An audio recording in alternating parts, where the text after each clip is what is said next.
Hello, everyone. Happy Monday night.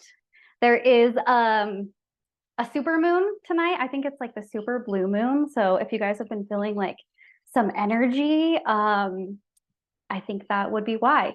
So I'm just like waiting patiently to see the moon tonight. This moon is not supposed to happen again until like 2032. So we've been like waiting. Even my kids are like so excited for this moon tonight.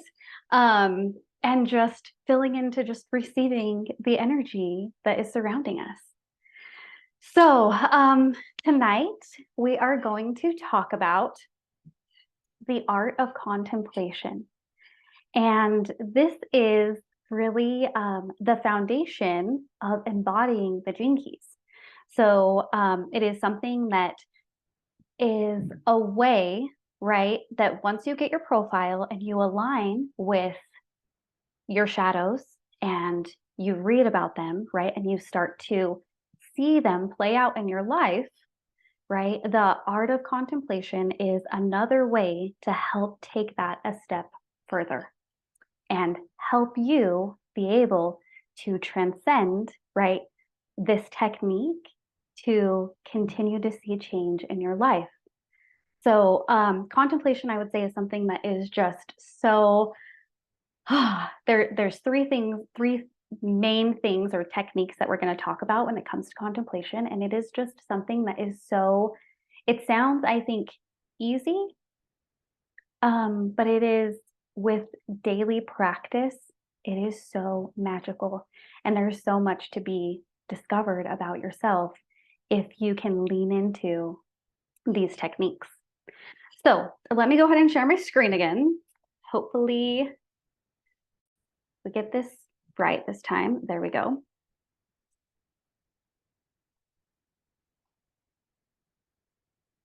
Okay. Oops, I clicked on share instead of present. Okay, so I just have a couple of slides tonight to go through, but let's get started. I think I can like move this a different way. There we go. Okay. Got it. Yes, pat myself on the back. Okay. So first of all, welcome everybody. This is kind of the foundation of how I start Keys to Consciousness every time. So I would just like to welcome you to be present and give yourself this time. There may be something that I say that really hits you, right? Or you're like, oh, that is so great. I want to start working more with that, right? Or maybe something that I say that gives you a little breakthrough about yourself or the Gene Keys. So give yourself the presence. It's not that much time. I kind of designed it that way so that hopefully you are able to give yourself the spaciousness of the 30 minutes.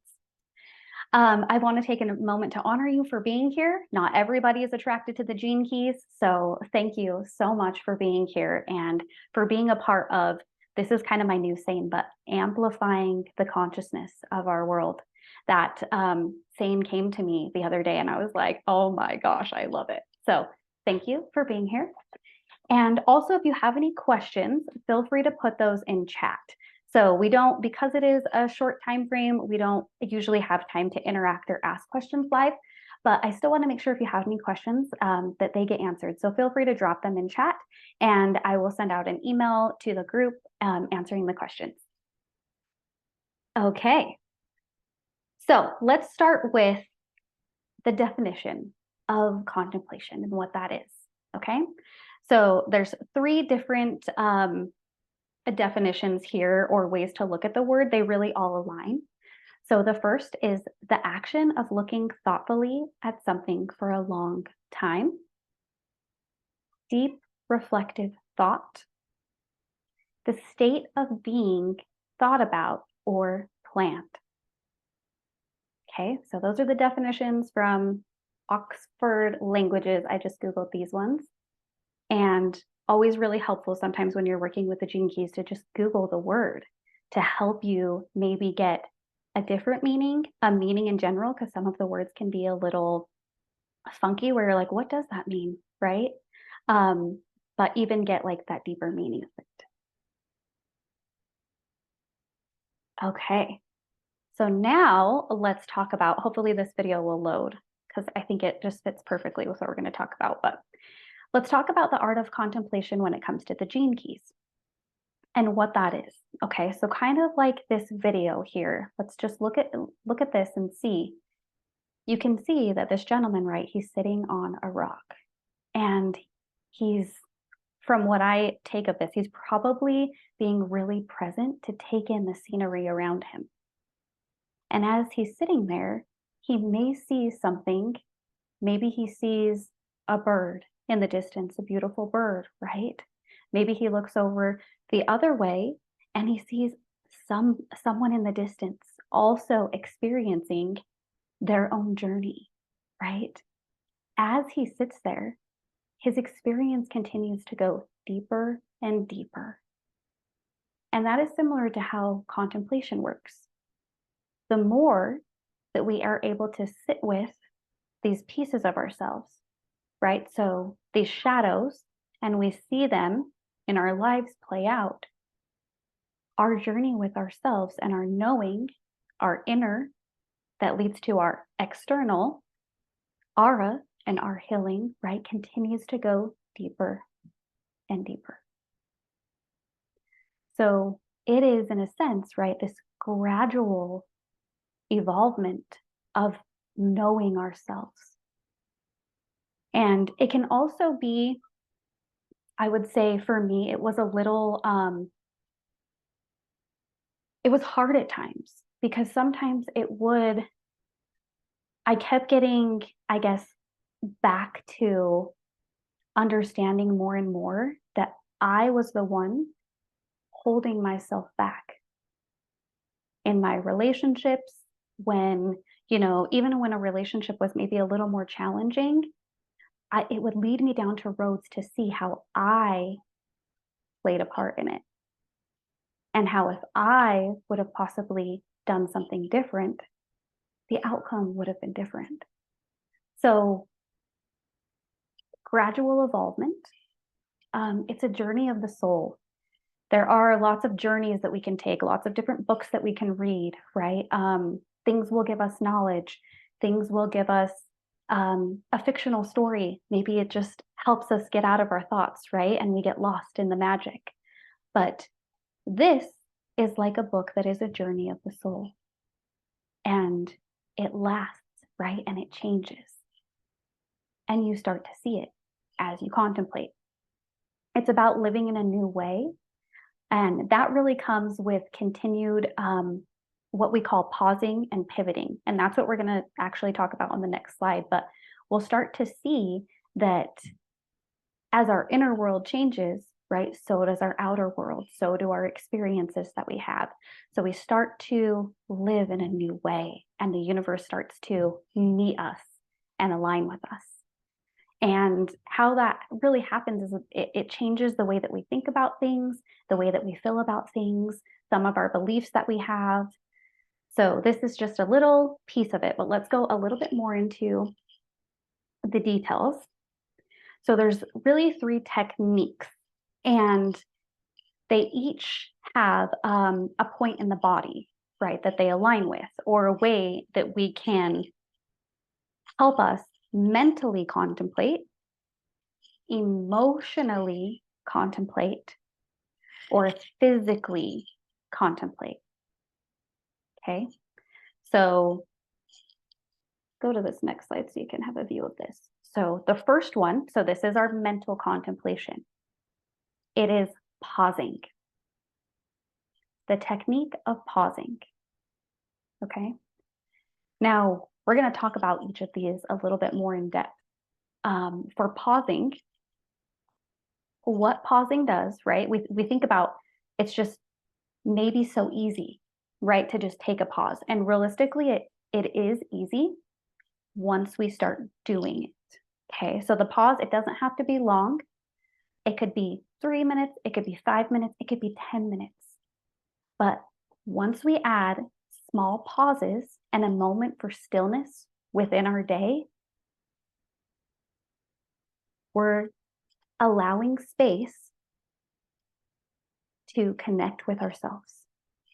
We're allowing space to take a second and breathe, to see, how do we feel right now? What's going on inside of us, right? So think of this at the end of the day, and maybe just reflect on yesterday. Okay, the end of your day yesterday, when you got in bed, do you remember how you felt at the end of the day? Did you feel like it was a day where you filled your cup? Maybe, right? Because it was a Sunday. Usually Sundays, we take time to rest. We prep for our week.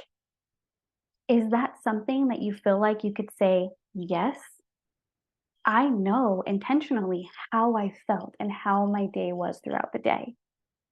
Or did you fall into bed and you were tired and you couldn't wait to just disconnect from anything or maybe anyone and just be in bed, right? With really no consciousness of how your day overall felt, aside from just tired.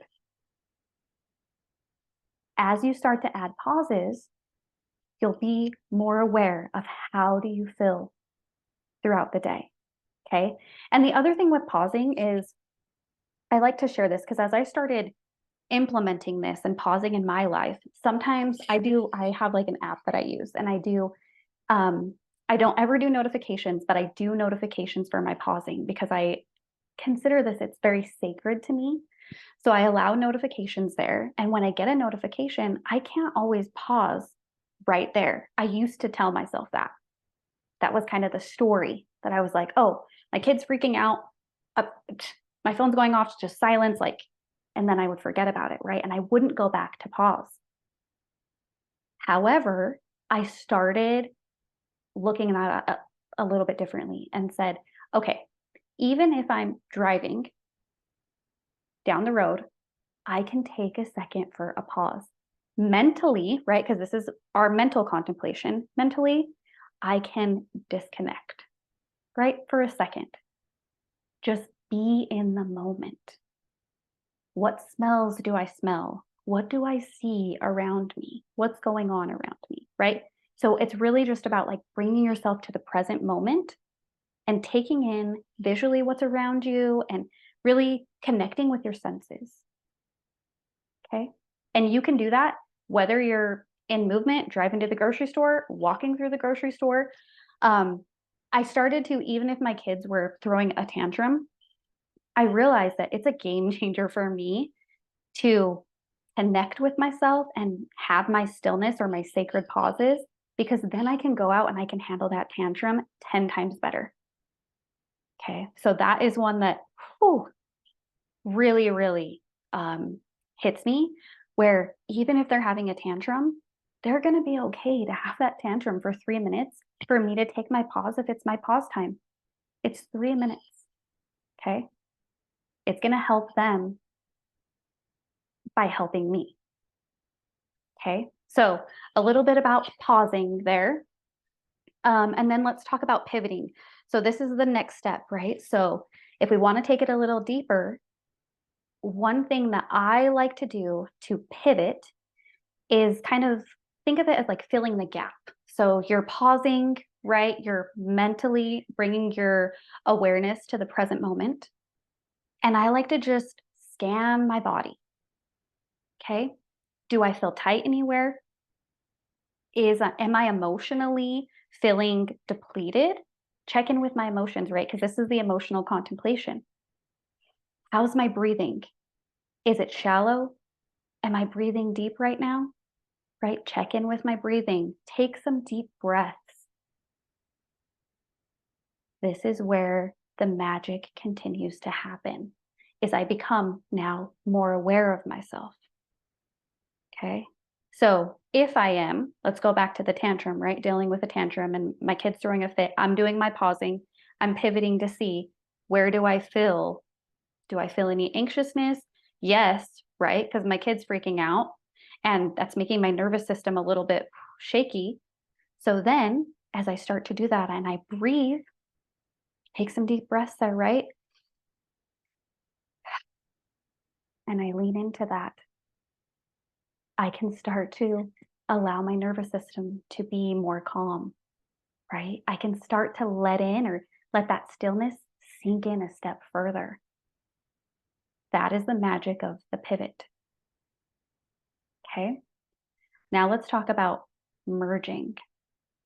Now, merging is you start to experience merging when you have really leaned into the pausing and the pivoting. Okay. So the pausing and the pivoting, pausing is like the easiest.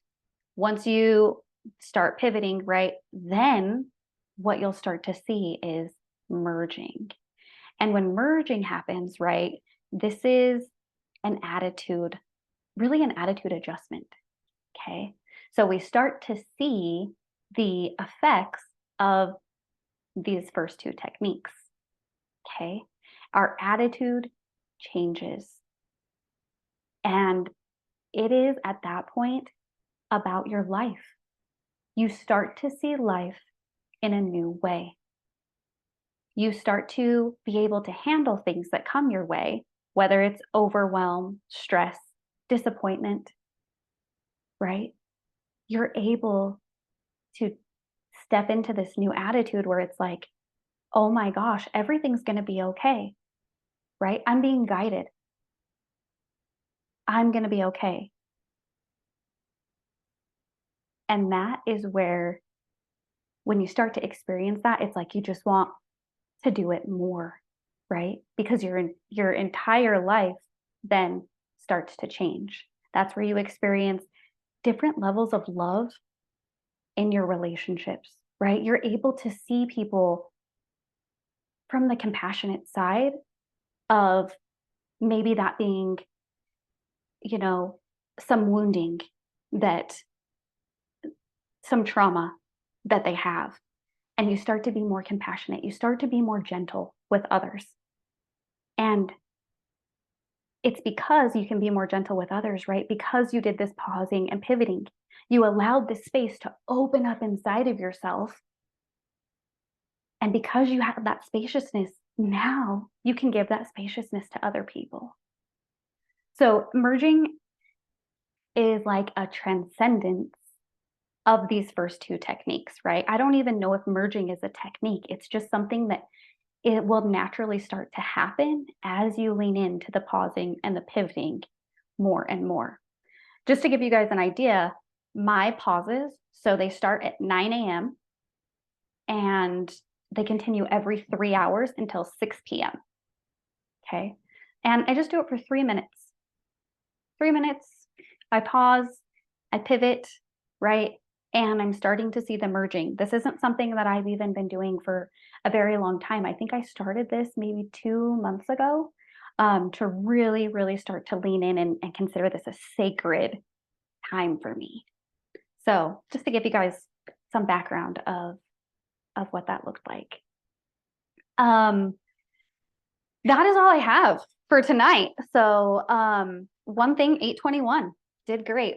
One thing that I wanted to leave you guys with is I am going to be opening up a new opportunity to learn more about the Gene Keys. And really, I love this because in talking about embodiment, right, of the Gene Keys, that's what contemplation, it's a piece of it, right? There's different ways to embody the Gene Keys and to work with them. However, I have felt so called to start a Gene Key community. And you guys, this is something that is so close to my heart. I'm so passionate about it. And really what I'm most excited about is a lot of people don't, right, know about the Gene Keys. They don't work with the Gene Keys. And what I'm most excited about is for me to be able to experience the Gene Keys with other people, because it's such a powerful wisdom. And, you may read something and you take a completely different message out of it. And then I read something and I look at it a different way. Well, this group or this community, we can come together there'll still be like knowledge. There'll be calls where we talk about learning about the spheres and being able to understand our profiles more. But the big piece, right, is starting to embody the wisdom and having a community to share it with. So if this is something that you want to know more about, feel free to drop it in the chat and I will reach out to you. I will connect with you so that we can talk about it a little bit more. But I just wanted to put that in here in case anybody is interested, just so you all know as well. It's all so far beginning, people that are just starting to align with the gene keys. So that's kind of where the group is at so far. Not to say that if you don't know about the gene keys, you can't join it, because I do feel like the community and the support and the learning from other people is going to be a really big piece of this. So I just want to share that too, that most everybody is just beginning their journey with this, that is a part of this so far. So, okay, that's what I have. So again, put any questions that you have in the chat. I will get back to you if you do. And if you wanted to know more about keys to transformation, then just put that in there and I will be in touch with you. Okay? I love you guys so much. Have a beautiful night.